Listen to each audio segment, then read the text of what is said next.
Hi there, I'm going to show you how to replace the battery in the Subaru key fob. You're going to need one of the 2032 batteries. You can get these off Amazon. I've put a link below in the description, I'll take you straight there. I'm going to be using a flat tip screwdriver, but this isn't mandatory. It's just, I think it's helpful to have it handy. So first you want to press that silver button and pull out your mechanical key. Okay, now here, there's a little slot right here, which I think putting a screwdriver, you can see right there, is easier. You can just put it in here and just twist like that.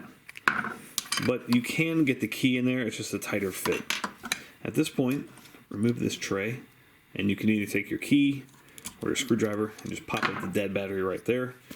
Old one comes out, new one goes in, positive side facing upward. Set that tray in there. And then you want to line this up. Give it a good squeeze, make sure that's lined up. Put your key back in, and you're all set. No need to reprogram. Hope that was helpful. Make sure you hit that thumbs up button.